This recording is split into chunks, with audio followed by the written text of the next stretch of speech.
What it is, my Tano Peace and Grease here, bringing you another vid, and today we're talking about some current events in Warframe, some hot topics. So some of this stuff's going to be old hat, some of this stuff's going to be newer, but it's all worth discussing as it pertains to the game of Warframe. Now, before we begin, make sure if you find this vid informative, helpful, or entertaining, to drop some Bex armor on that like button like Chroma.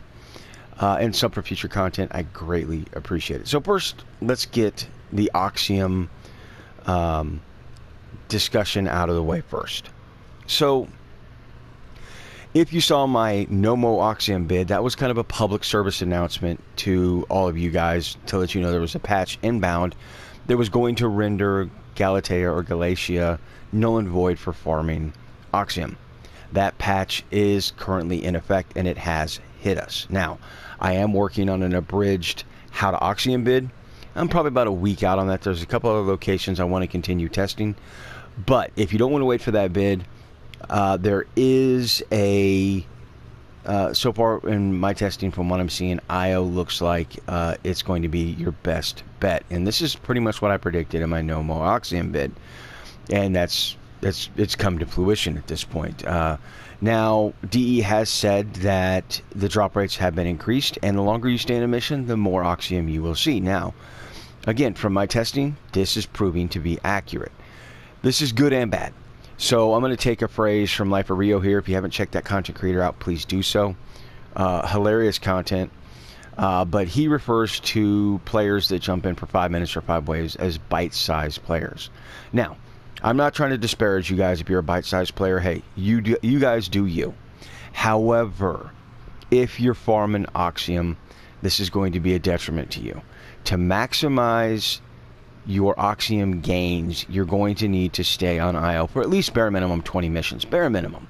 Bring your farming load out, and you're going to want to stay for at least 20 waves. Now, 20 waves is not that big of an ask. It's not that big of a deal. Most players can solo 20 waves on IO by themselves. Okay?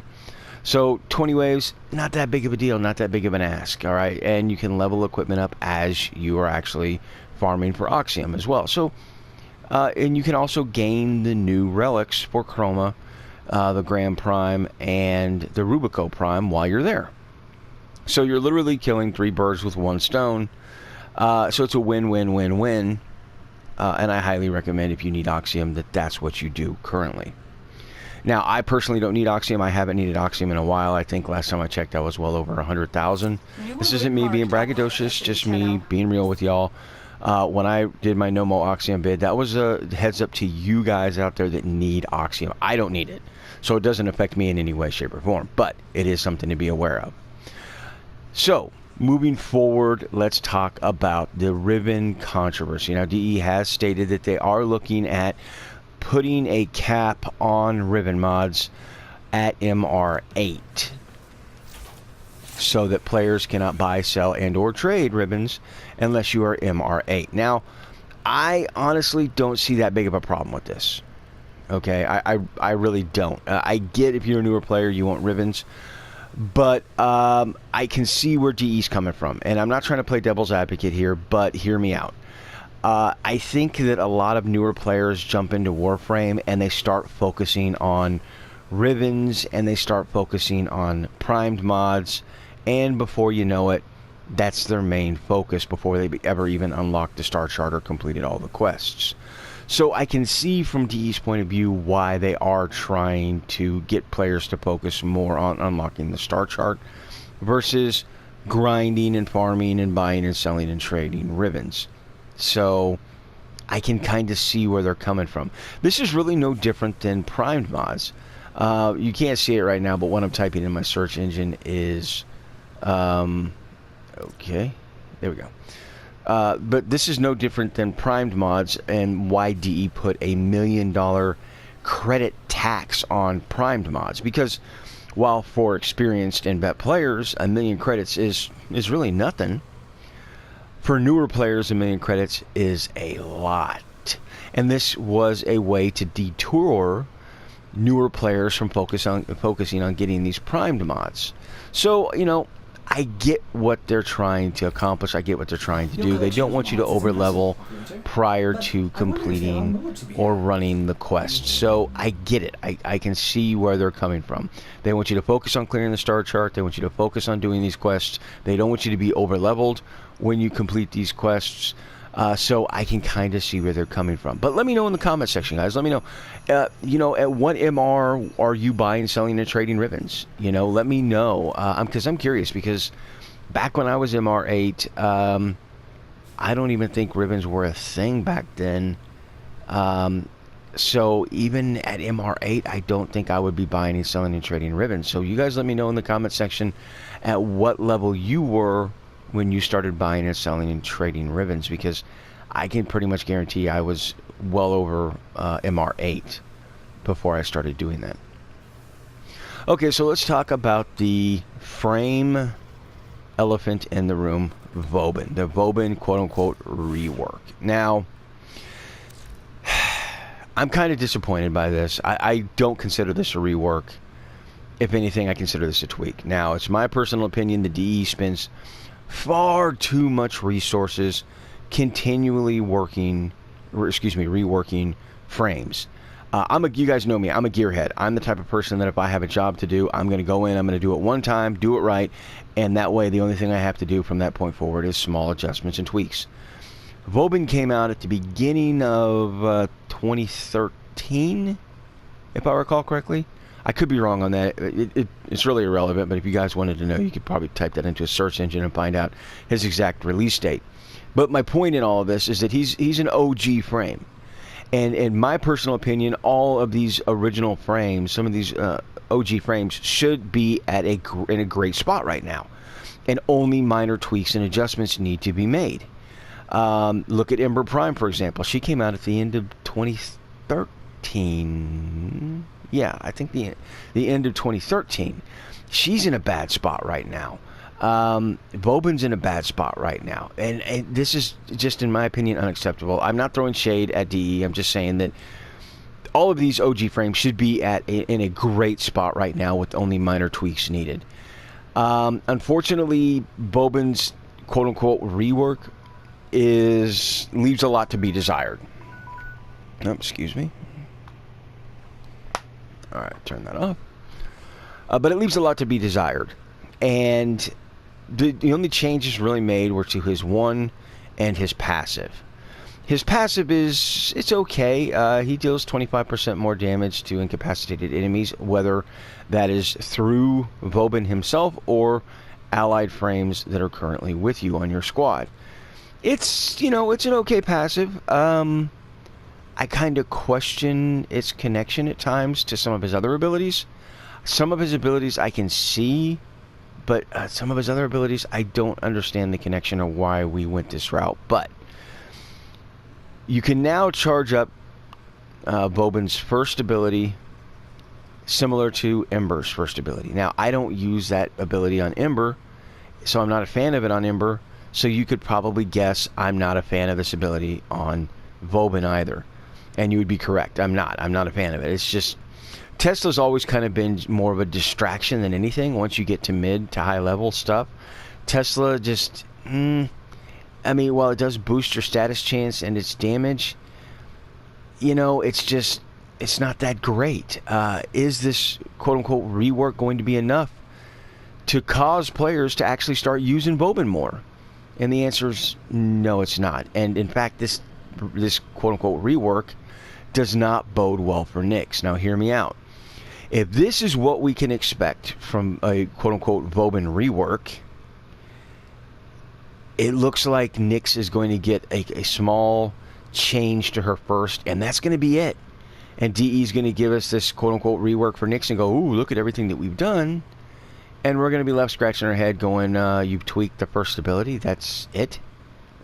Really, that's all? So, unfortunately, if you have high hopes for the Nyx rework, I would temper your hopes at this point. If this is any indication, if Vauban's is any indication of Nyx, which I'm pretty certain that they are. It's really kind of disappointing because a ton of great content creators out there made phenomenal suggestions for Vauban's second. and it all fell on deaf ears.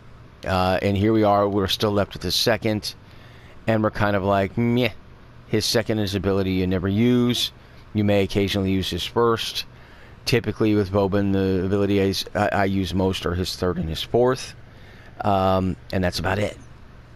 So yeah, and that hasn't changed. And this is really kind of heartbreaking for me personally. I have a soft spot for Vauban. Back when raids were a thing in Warframe, people would LFG for Vaubans because he was great CC with his Bastille. Speaking of which, you may be wondering, does Vauban's augment for his Bastille now work? And the answer is no. All DE essentially did was add a timer to it. So I'm not going to rant. I'm going to spare you guys the rant on this. Perhaps DE just doesn't know how to fix it. I'm assuming at this point that that's what's going on, or in the process of trying to fix it, it actually creates more problems. I do not know, but that's the state that Vauban is left in. A very, very poor state. 5 years later, Vauban is still in a terrible state right now. And this is just a real shame to see. But enough of Vauban.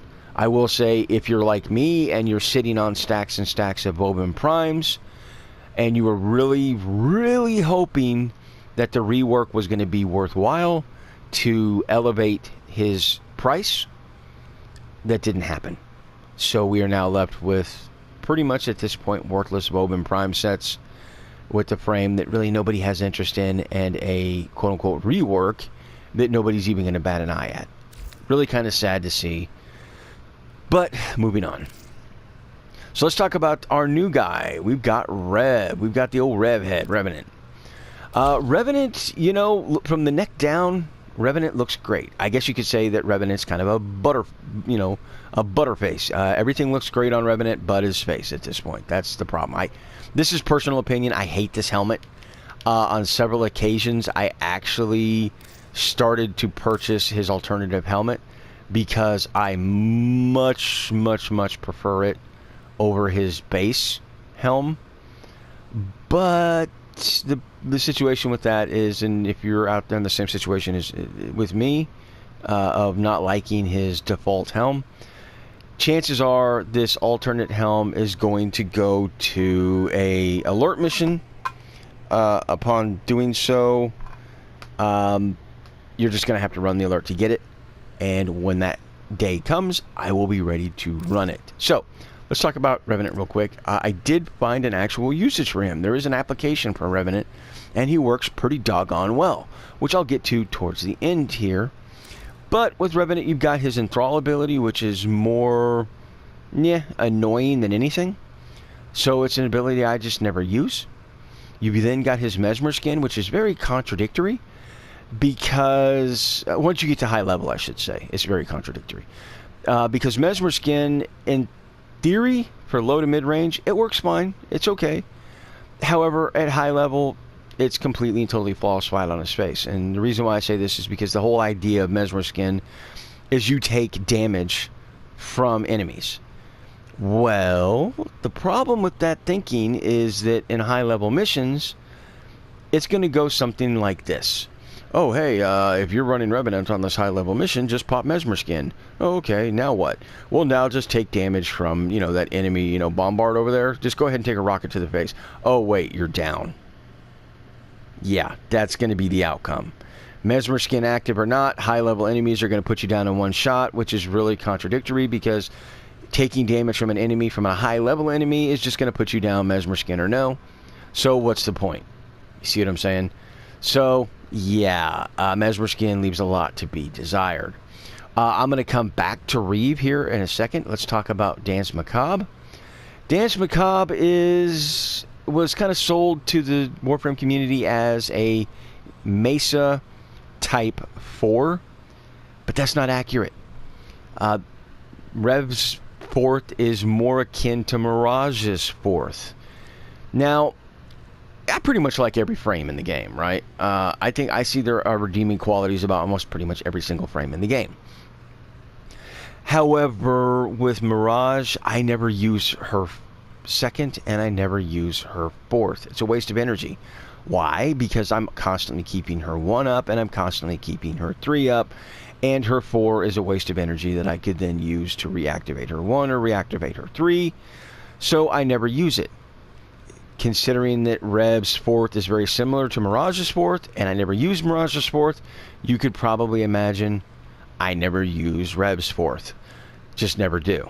So I literally never use Rev's 4th. I never use Rev's 1st, which leaves him with his 2nd and 3rd. His 2nd is very contradictory, which leaves him with his 3rd, which is, it's okay, I'll get to that in a minute. But Dance Macabre, the downside is if you activate it, even just high-level butchers will look at it and go, oh, cool, look at this little spinny dude. Okay, let's put him down. All right, now, Dance Macabre your way out of that, Revenant. And there you are downed by a butcher in high-level missions with very little damage done to him by Dance Macabre. So, yeah, that's kind of a shame. And its ability I never use. So that brings us back to Rev's 3rd, which is Reeve. Now, Reeve is a promising ability because you can pull health and shields off of enemies. Shields, not the best thing in Warframe still, but you can pull health and shields off of enemies with Reeve. It's a very Hydroid Tidal Surge type of an ability. But there is a hidden kind of buff to this ability, hidden kind of mechanic to this ability. And I got to give credit to Romo, to Creighton. If you haven't checked out his YouTube channel, please do so. Great guy, personal friend, really, really funny dude. Him and I actually spent some time testing this out, and it seems as if a Revenant reaves through your allies, it can actually halt or prevent status procs. This is a good thing. So how we tested it at this point, we're still testing it. There is no timer, but if you reave through an ally, the reave icon will actually appear on the upper right-hand corner next to your health and shields. And how we tested it is I actually would step in fire without the reave ability active on my frame. And then Romo would then reave through my frame and the fire proc would disappear. If he reaved through my frame prior to status effects, my frame would not catch fire, even if he was standing in it. So it seems as if Reeve can stop and or prevent status effects at this point, which that seems like a really good thing. There is no timer from what we can see at this point. It's a very this doggone thing.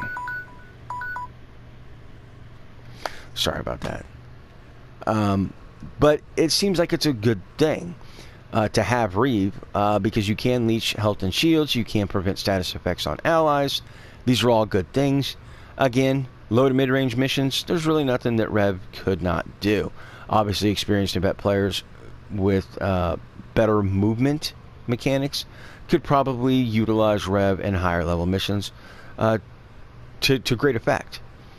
So let's talk about Rev's application. I have actually started using Rev quite a bit on excavation missions. Now you may be wondering, why excavation missions? Well, there's a very simple reason. If you've run enough excavation missions, you've gotten to a point where you're standing next to an excavator for 20 minutes and no battery carriers are showing up. None. And then you run clear across the map to get a battery because, you've been waiting 20 minutes for a battery carrier and no one's showing up. By the time you get back, enemies have spawned on the excavator and they are now in the process of destroying it. This is very, very frustrating to say the least. A lot of expletives that will be thrown around when this occurs. So how I utilize Revenant in an excavation mission is I will wait till there's 10 seconds or less on my current excavator. I will then start using Revenant's first enthrall to enthrall every single battery carrier in the area. Once I have a good number of battery carriers, I then will parade them to the next excavation site. When I get them there, I will then down them and we'll have a stack and a half of batteries laying around my new excavator. And it works great. There are a couple downsides, and that is you do need some patience because the enemies can be really kind of dumb. If there's unenthralled enemies in the area, your thralls will tend to just run off after them. If you move too far or too fast away from your thralls, they will get lost. So you do have to parade them in a very slow procession manner to get them back to your new excavator. But even if you get, say, 4 of your battery enthralled battery carriers back to your new excavation site, that's still 3 more batteries than you could carry, right? So it's still not that big of a deal. It can't, like I said, it can be annoying. It does take some patience, but this does work. And so I have started using Revenant quite a bit on excavation missions because he does work, and it avoids the whole, oh, where there's no enemies here, there's no batteries, there's no battery carriers, and running across the map to get a single battery. This really does kind of prevent that, because you can start to walk away from the excavator, find battery carriers, enthrall them, and then bring them back, and so you're really good to go there. So easy peasy lemon squeezy, that's what I use them for. Again, I doubt this is DE's intended way to use Revenant, but you know what? It works. Hopefully this isn't a situation that he gets nerfed for. Hopefully, if nothing else, DE begins to buff him for this application. Okay, so let's move on to the next frame, and the last frame we're going to be talking about is Chroma Prime. That's right, we finally got Chroma Prime. Now, Chroma Prime looks fantastic. He looks great. I know a lot of people love the deluxe skin. Not my cup of tea. It's all personal preference. If you like the deluxe skin, hey, all good. Me personally, not a fan. I actually prefer the Prime skin. So, and that's probably what I'm going to end up running the majority of the time. But he does look great. As great as Chroma Prime looks, there is a downside. And that is that many of us in the community, obviously myself included, were really hoping with his Prime variant to see some changes to his first and some changes to his fourth. That did not happen. What we did get was a buff to his armor and his energy pool, which, you know, that's still good. It is. It's good. It would have been nice to have seen a buff to his first or his fourth, since these are abilities I just never use, ever. But, hey, you take what you can get. As it stands now, if you ever wondered, how do you use Chroma? Second and third, my friends, second and third. Just keep them active at all times, non-stop, and you are golden. You want a mod for power strength and power duration, keep the second and third active the entire time, and you're golden. His first, yeah, I never use it. His fourth, upon activating his fourth, you start burning a lot of energy, and you lose half your armor. So not really worth it, in my opinion. So, yeah, again, the only thing I use is second and third. Now, the good news here is DE is aware that the community was really hoping for some changes to Chroma's first and his fourth. They know about it, they're well aware of it, and it is something they're going to be looking at in the future. So, all hope is not lost if you are a Chroma fan. So, with Chroma, let's talk about his corresponding weapons, because we got the Rubico Prime. Now, the Rubico looks very, very tasty. It is a great looking sniper. Absolutely fantastic looking. I love the way that it looks. Not to mention the fact it performs just as good as it looks. So the Rubico... Operator, you have remembered well. Now, I don't currently have a ribbon. I actually, about a year and a half ago, I had one that I gave to a friend that needed a ribbon for his Rubico. But it's irrelevant, because I don't want a ribbon for this, because I want to show you this build without a ribbon. Because look at this crit chance, 113% crit chance with almost an 8.5 crit multiplier with no ribbon. What does this mean? Well, if you're lucky enough to get a Rubico ribbon and roll crit chance, crit damage with some type of an irrelevant negative, oh my goodness, the Rubico is going to be popping Eidolon limbs left and right. Now, I do believe the Rubico Prime is going to start challenging the Vectis Prime and the Lanka for Eidolon superiority. Now, time will tell, but the Rubico Prime does look very, very promising. With that said, let's talk about his melee weapon, the heavy blade, the Gram Prime. Now, the Gram Prime looks phenomenal.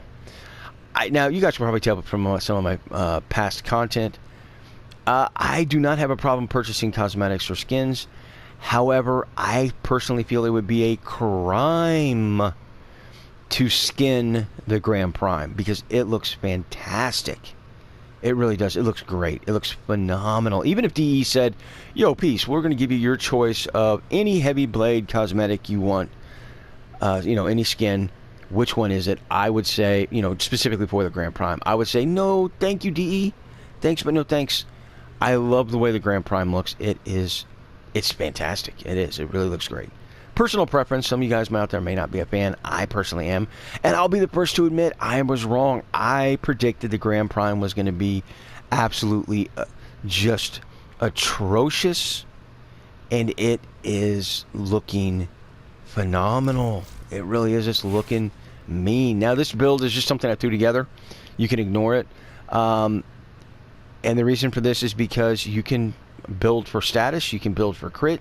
Either one, your choice. If you have a Riven with crit and status, you can build for a hybrid build. Now, if I was building for crit, obviously, I would want a Blood Rush type of build. If I was going for status, I would want a Condition Overload type of build. And so you would need to equip those mods accordingly depending on what it is you're trying to go for. Now, the Grand Prime does have a 32-32 base stats without any mods. You're looking at 32 crit chance, 32 status with a 2.6 crit multiplier. This is going to look very, very good. So yeah, I will tell you though, the Grand Prime is suffering from some type of a combo duration bug right now. DE's aware of it. From what I'm understanding, they are working on it. But it is something to be aware of, because I predict that once we get that patch to rectify that, we are going to be seeing a lot of Grand Primes on missions. And for good reason. Now, if you like heavy blades, the Grand Prime is well worth taking a peek. However, if you're not a fan of heavy blades, it may not be the blade for you. So, moving on. The other topic is going to be, we're actually going to be discussing the Ludoplex. Now, if you're not familiar with what the Ludoplex is, the Ludoplex is this device that you can buy from Cephalon Samaris right here, and then, arrange on your ship somewhere. And it comes with the default Frame Fighter minigame in it. So there was a little bit of a dilemma with this, because the Wormius and Happy Zephyr mini games are actually located at Cephalon Samaris as well, each costing 25,000 Samaris standing, 50,000 total to purchase them, to put them in your Ludoplex. Now, initially, DE actually pulled these from the arsenal. If you weren't aware that the Happy Zephyr minigame and Wormius minigame were in the arsenal, I will show you that in a moment. However, DE, in their infinite wisdom, and the great developer that they are, actually have recently added these minigames back to the arsenal again. What this means is, if you want access to the Wormius minigame or the Happy Zephyr minigame, you do not need to purchase these from Cephalon Samaris. They are still available for free in your arsenal. If you do want them in your Ludoplex, though, so all your minigames are together, you will need to purchase them from Cephalon Samaris. So, if you didn't know, just by having a Zephyr and simply equipping a Zephyr, in your arsenal, you would click on Appearance and then tab over to the Z up here, and this tabbing over to the Z would take you to the Happy Zephyr minigame. Just that simple, for free. Doesn't cost you anything. At any time, you can do this from your arsenal. Likewise, if you have some type of a worm, you would click on Appearance as well and tab over to the W up here, and this would take you to the Wormius minigame. So these have been added back to the arsenal. They are free to access. They've been there for forever.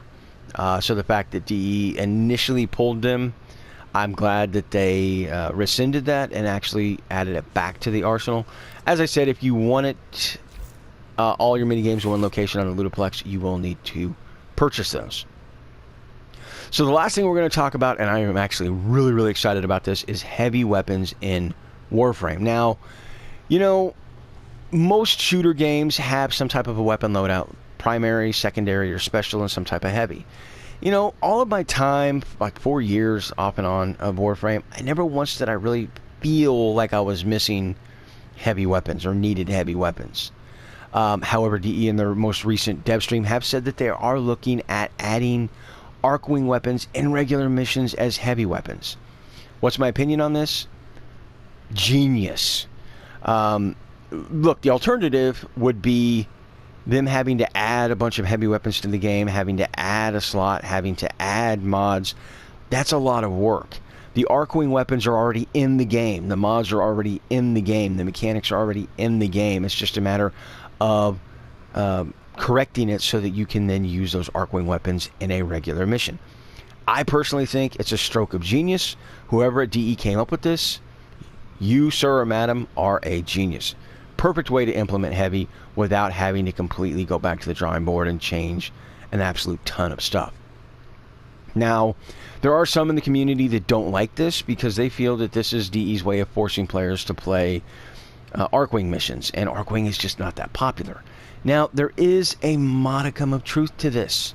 Yes, in some respects, you are going to have to grind ArchWing missions, but that's only if you want the mods. Now, do I personally think that DE is going to take some of these ArchWing weapon mods and add them to regular missions? No, I don't, because honestly, there's really no reason for it. These are ArchWing weapon mods, and they should, in my opinion, be left in ArchWing missions.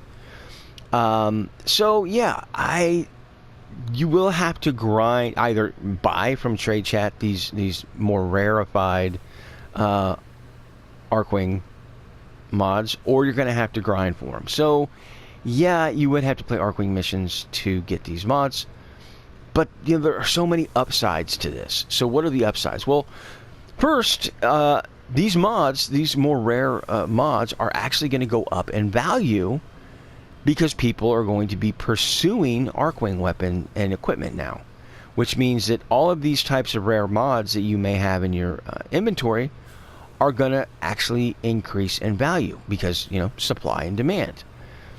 So with this, that means yet another avenue for players to take when they're pursuing platinum. Good way to go.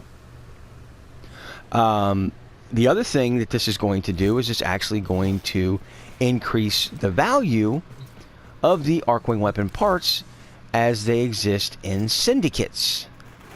Now, as it stands right now, there's not a lot of people out there that really have interest in syndicate weapons. In fact, if you look, I've got a couple of Decurion barrels, I've got a Phaedra barrel, I've got a Corvus. No, I don't have a Corvus barrel currently. I have a Centaur Aegis.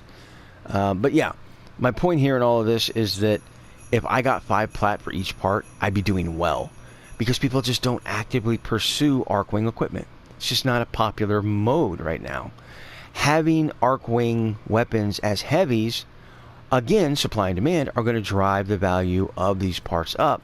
And since these syndicates are the one and only way to get these parts, this is yet another avenue for players to generate plat. And each syndicate has different parts. So yeah, this is all good. This is definitely. Now, I am kind of conflicted in one respect, because the reality here is most of us experienced and vet players, we've had to level up all of our ArchWing equipment the hard way, i.e. in ArchWing missions over and over and over again. And then putting Forma into our ArchWing weapons means that we are running more ArchWing missions. So that's how we had to level them. Newer players coming into the game, you guys are going to have it good, because if DE goes through with this, that means you're going to be able to utilize these weapons and level them up in regular missions. Apply Forma to them in regular missions. And it is going to be so much easier.